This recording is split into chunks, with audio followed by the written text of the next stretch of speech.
Congenital disease of kidney and ureter. So first we discuss regarding your ectopic kidney. The fetal kidney forms in the pelvis and has its ascent course. So when the mature kidney does not reach the lumbar region, it is your ectopic kidney. It is usually found in the path of ascent, which could be your pelvic, abdominal part, iliac part and your thoracic part. It has an incidence of around 1 in 500 to 1200. Right. And when it is located on your contralateral side to its ureteric orifice, it is known as your crossed ectopia. So we have this CT scan image which is showing your pelvic kidney with the presence of a calculus, right. So you might be getting your image based questions in your congenital disease of kidney and ureter and asked to identify the diagnosis, where you need to differentiate your ectopic kidney from your horseshoe kidney and your other congenital disorders. The next we have is your horseshoe kidney. So this is your most common renal fusion anomaly. It has an incidence of 1 in 400 live birth. So the isthmus lies at the level of 4th to 5th lumbar vertebrae. So there is a fused lower pole. Now what happens over here is there is a failure to ascend and rotate, as a result of which what happens is your renal pelvis faces anteriorly and vertically with malrotated calyces pointing posterior-medially. So this would be your position of your kidney, and it is much more common in male, and it is associated with increased incidence of your genital anomalies, PUJO, which is your pelvic uretary junctional obstruction, and your stone formation. And it has also been noted that your incidence of Will tumor is high.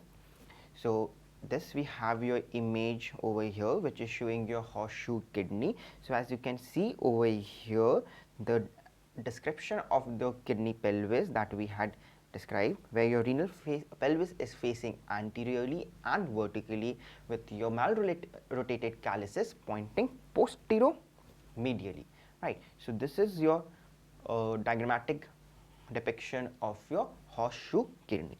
The next congenital anomaly that we have is your multicystic dysplastic kidney.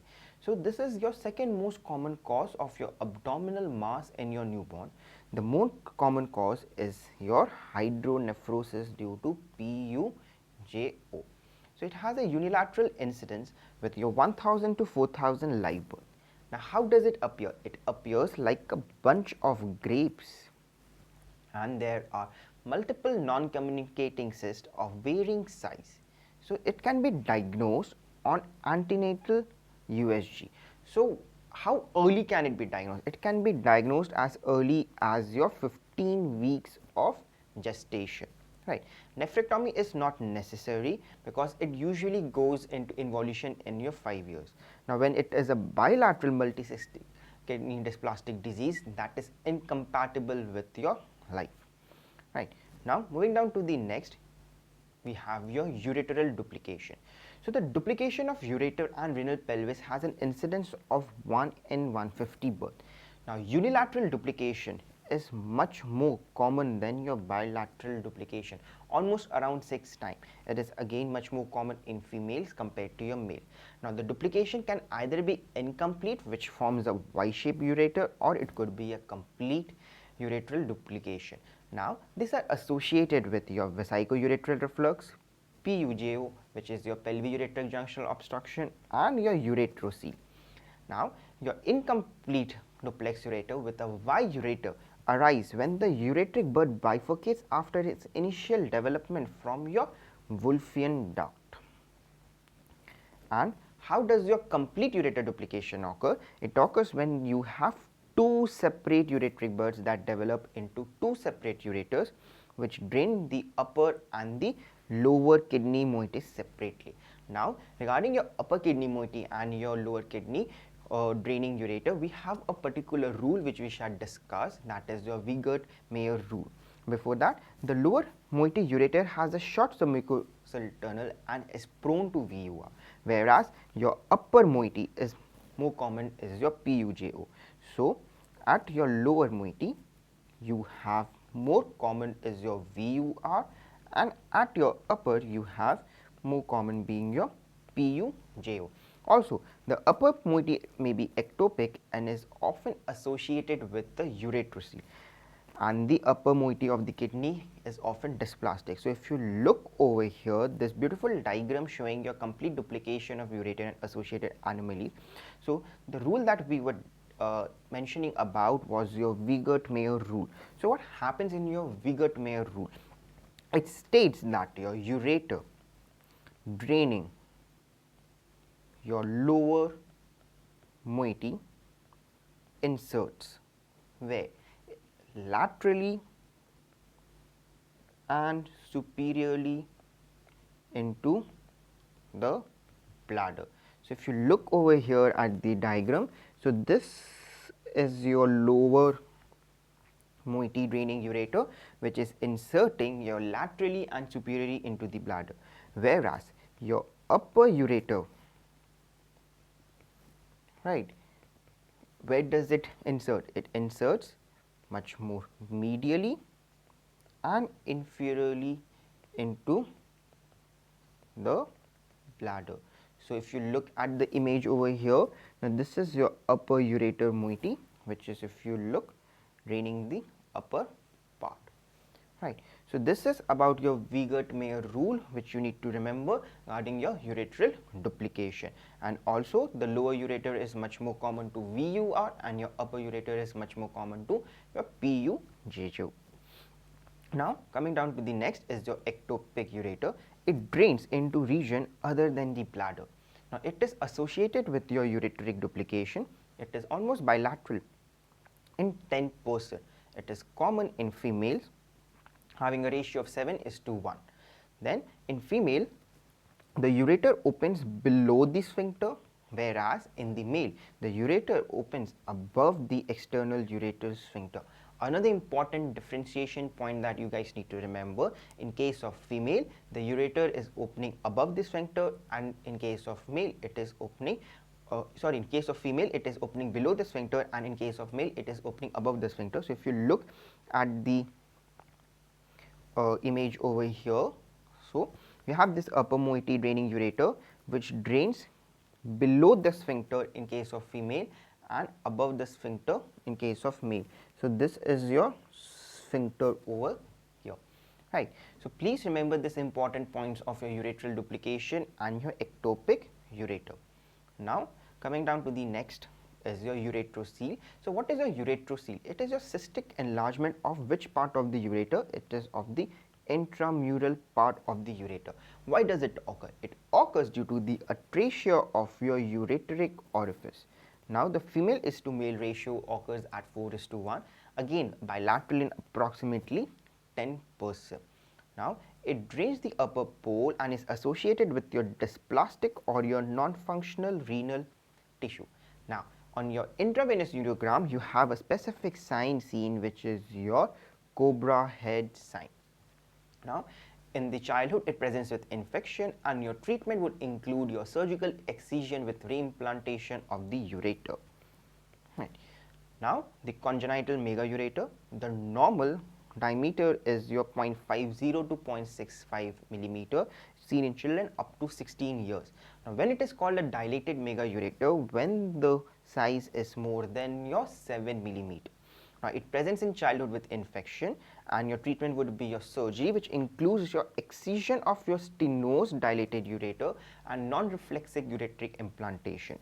Right. Now, when will you do surgery? In case of symptomatic patients having recurrent UTI, a progressive dilation on your ultrasonography, and a differential renal function less than your 40%. Now, next we have your retrocaval ureter. So, what is your retrocaval ureter? It is the anomalous development of the inferior vena cava, which causes the persistent of your posterior subcardinal vein. So, what happens is that the right ureter passes behind the IVC rather than lying on the right side. Hence, the retrocaval behind the vena cava. So, the right ureter passes behind the IVC rather than lying on the right side, as a result of which it can cause your ureteric obstruction, hydronephrosis, and your renal calculi. Now, if you look at this image over here, we have a classical description of your retrocaval ureter with a reverse J sign. So what is your reverse J sign? It is your dilated upper ureter at L3, L4, a proximal hydronephrosis, and your ureter passing medially behind your inferior vena cava. So this is your classical reverse J sign being shown in your X-ray. Now we do a surgery in your symptomatic patients. So what would be your surgery? It would be your ureteroenterostomy or a pyeloplasty. Now next we have your congenital pelvic-ureteric junction obstruction, which is your most common cause of your unilateral hydronephrosis. It is a very important topic, has an incidence of almost 1 in 500 live births, most common in male side, seen on your left side. So it is much more common in male and seen usually on the left side, has a bilaterality of around 10%. So historically they usually had a palpable frank mass in your infant or child and was detected before birth with your antenatal USG. Right, so this is your one of the classical presentations of your CU, of your pelvic ureter junction obstruction, which is still used in your scenarios, clinical scenarios, which are used for framing your question. Now there is an important concept of your Dietl's crisis that is associated with your congenital pelvic ureteric junction obstruction. So what happens over here is that there is a severe flank pain on ingestion of your large amount of fluids. Now this pain is relieved as soon as your large amount of urine is passed.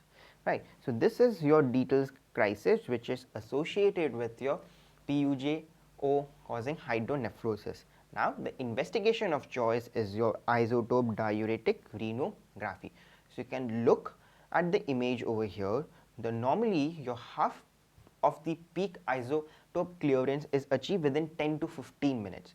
Now if you see over here, there is a rising curve following your administration of furosemide, which has a T-half max of around more than 20 minutes and a differential function of less than 40% affected. Right. So if this has happened, it is suggestive of your significant obstruction and indication for your surgical intervention. So you can see over here your isotope renal scan using your diethyl triaminopenta acetate showing an obstructive pattern, right, of your time activity graph, which hold up contrast for up to 2 hours. So this particular graph is consistent with your PUJO, that is your pelvic ureteric junction obstruction.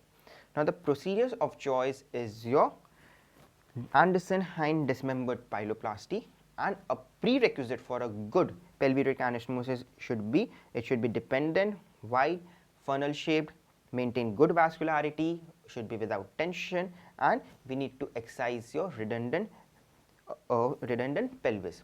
So please remember the procedure which is done, that is a Anderson's hind dismembered pyeloplasty.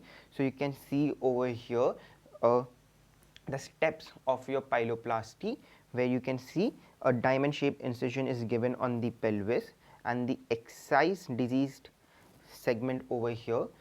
The double DJ stent is placed along with the lateral spatulation of the ureteral head.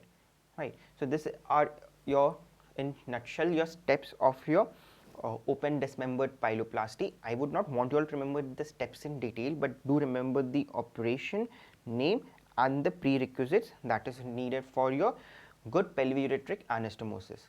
Now, what are your various indications that you actually require to do this? It is your persistent pain, hypertension, hematuria, secondary renal calculi, and your recurrent urinary tract infection. And you have your endoscopic management, which is in the form of endopylotomy, usually reserved for your post-pylotomy stricture. So this were your congenital disease of your kidney and ureter. Please give special importance to your horseshoe kidney and your congenital pelvic ureteric junction obstruction, where you need to remember your Dietl's crisis and your surgical procedure. Do not go into details of the steps, but do remember the name of the operation and how the incisions are given. So that is all for your congenital disease of your kidney and ureter. Thank you.